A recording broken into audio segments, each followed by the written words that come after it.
Hello, welcome to ReactJS video series, and in this video I'm going to talk about the component lifecycle in ReactJS. So before jump to the code and demonstrate you how the component lifecycle will work, I'll just give you a brief about the component lifecycle.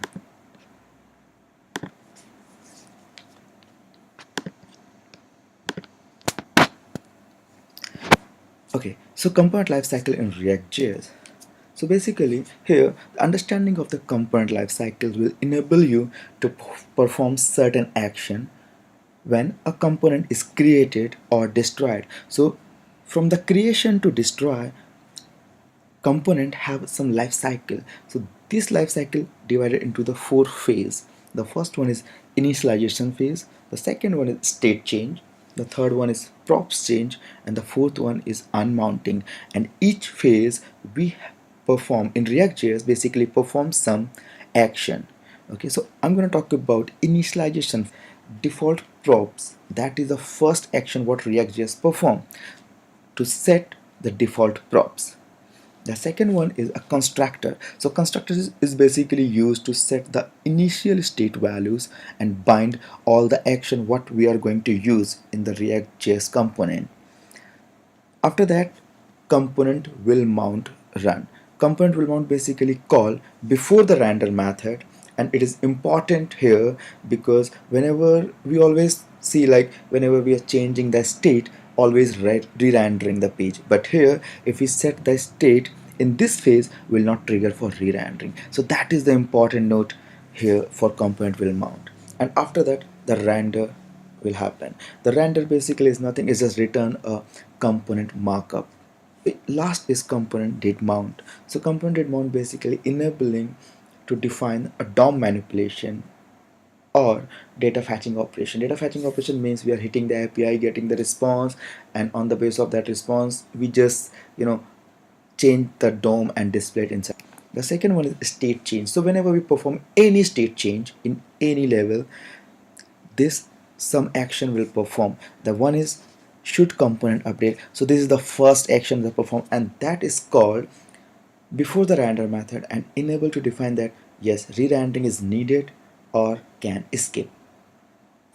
The second one is componentWillUpdate.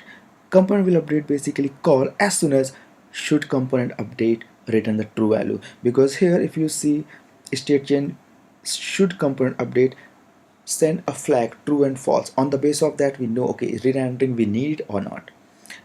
And as soon as we are getting true from shouldComponentUpdate, componentWillMount will work, and then the render will work. Render again is just return a component markup.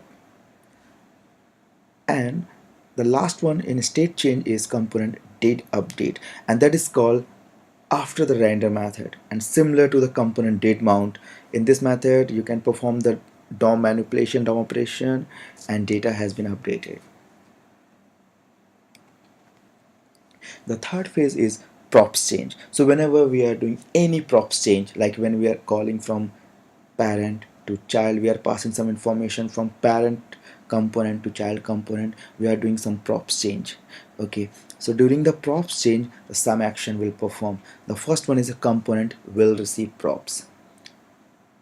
That function call when the props change, and when this is not an initial rendering, basically the component will receive props enable you to update the state depends on the existing and upcoming props without triggering any rendering. So whenever we are doing any props change, we are not triggering the rendering. For trigger the render we need to update the state. Okay. Second one is shouldComponentUpdate. Again call before the render method and enable to define that render is needed or can be skipped. It return always a flag true or false. And then the component will update. So component will update again call as soon as component update, like shouldComponentUpdate return a true value.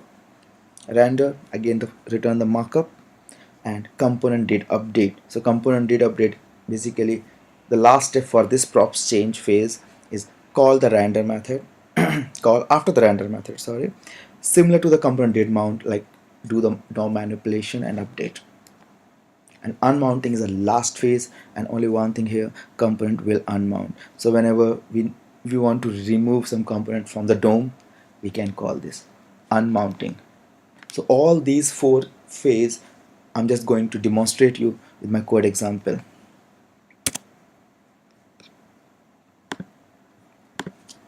Here you can see I just created a app.js, that is basically main component here, and inside this component I just use constructor and all the function what basically we are using in ReactJS, like componentWillMount, didMount, shouldComponentUpdate, componentWillReceiveProps, componentWillUpdate, didUpdate, componentWillUnmount, and click handle and render. So these are the basically component what we are using here, and we have a child component where we are passing the props, and we can see, okay.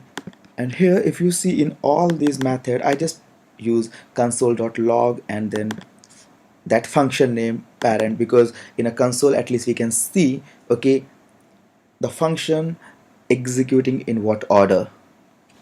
Okay, so I just save it.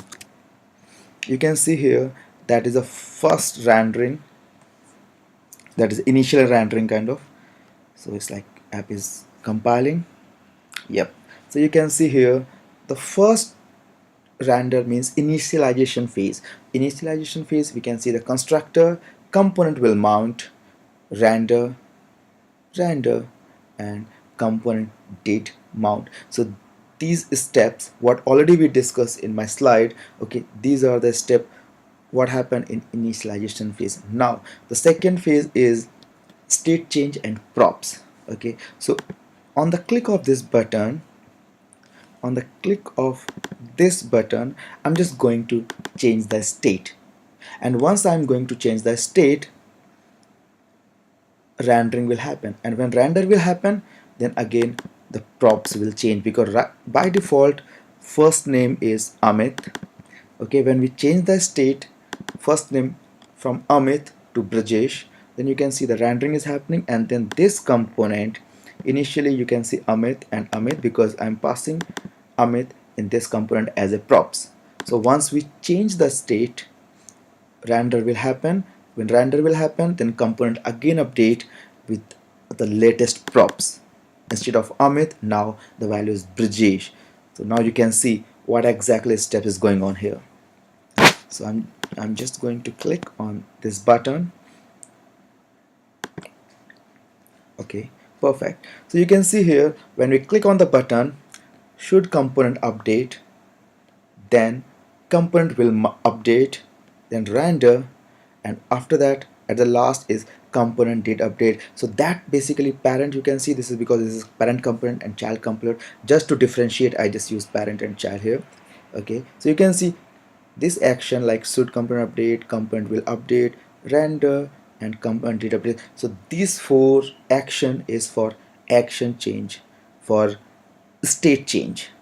Okay, but during the state change we are doing the rendering, and during the render we are just passing the props. So props also changing here. Okay, so when props change, then you can see these steps is because of props change. Component will receive props, should component update, component will update, render, and component did update. So these are the steps in component lifecycle in React.js.